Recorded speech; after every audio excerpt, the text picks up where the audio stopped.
Brasil es el país con mayor cantidad de hablantes de portugués en el mundo.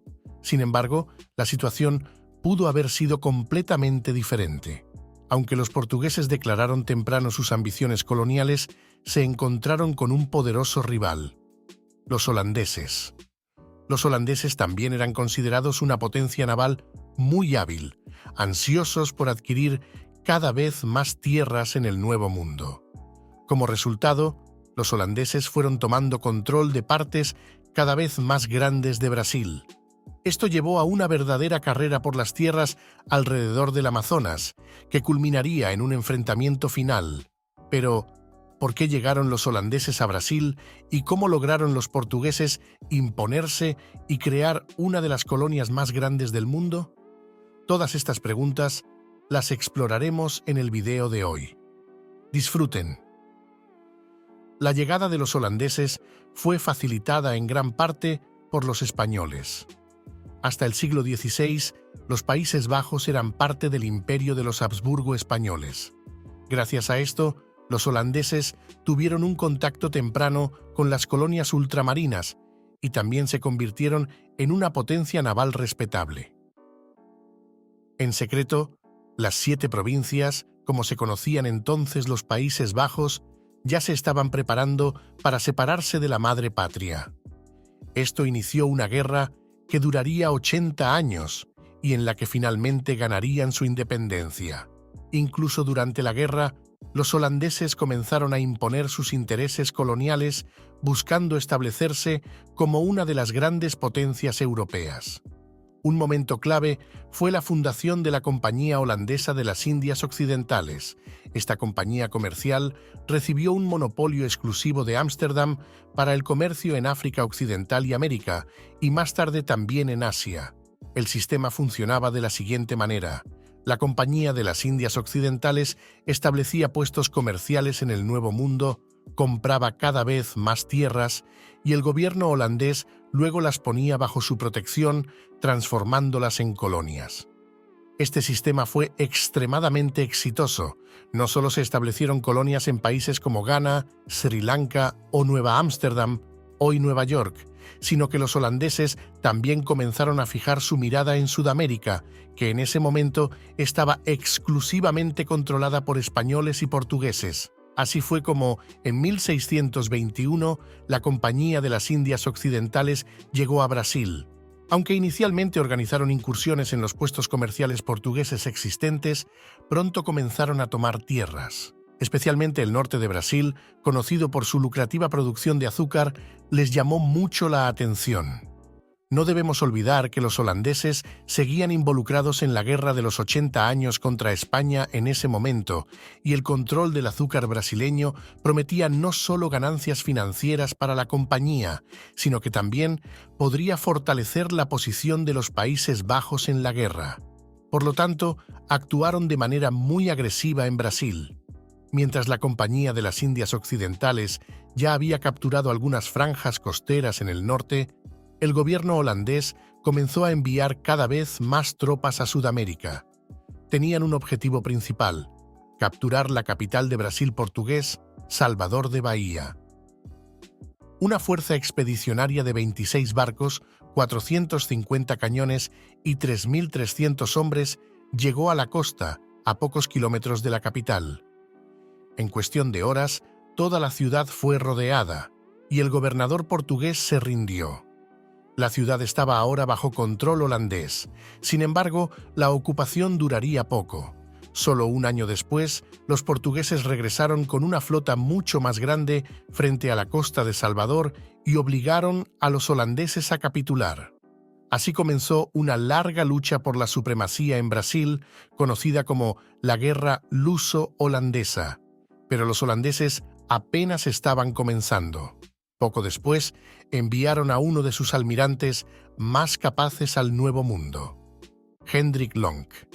Ya había demostrado su habilidad en numerosas batallas contra los españoles y ahora tenía la oportunidad de hacerlo en el Nuevo Mundo. Desembarcó con un ejército expedicionario de 67 barcos, más de 1.000 cañones y 7.000 hombres frente a las costas de Brasil. Esta vez, sin embargo, el objetivo no era Salvador, sino las regiones más al norte, especialmente Pernambuco, que en ese momento era la mayor y más rica zona de producción de azúcar en el mundo.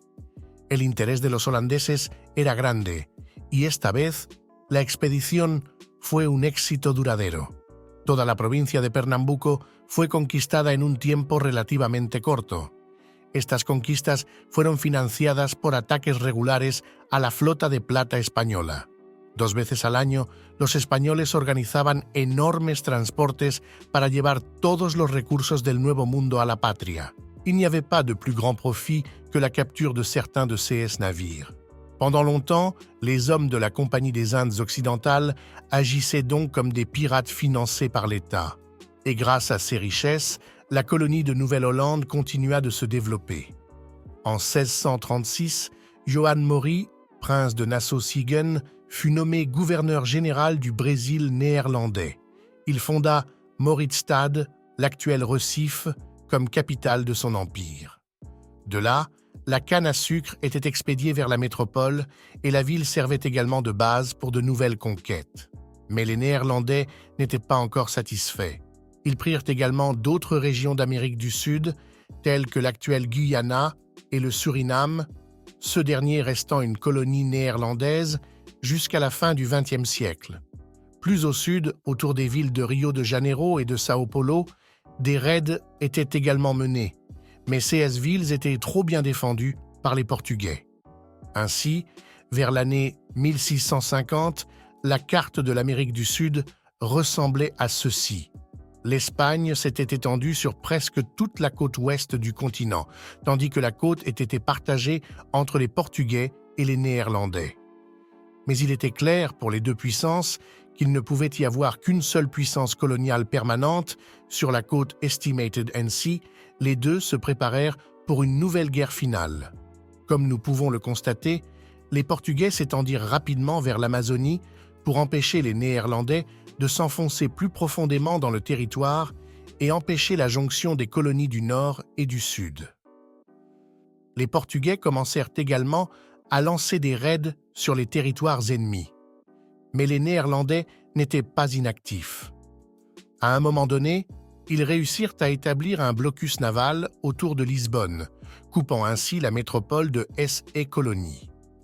Au Brésil, de plus en plus de colons choisissaient de s'installer sur des terres contrôlées par les Néerlandais plutôt que sur des terres contrôlées par les Portugais. Les Néerlandais étaient déjà réputés pour leur politique libérale, offrant la liberté religieuse et la sécurité des biens. Mais ils s'étaient aussi fait de nouveaux ennemis, les Britanniques.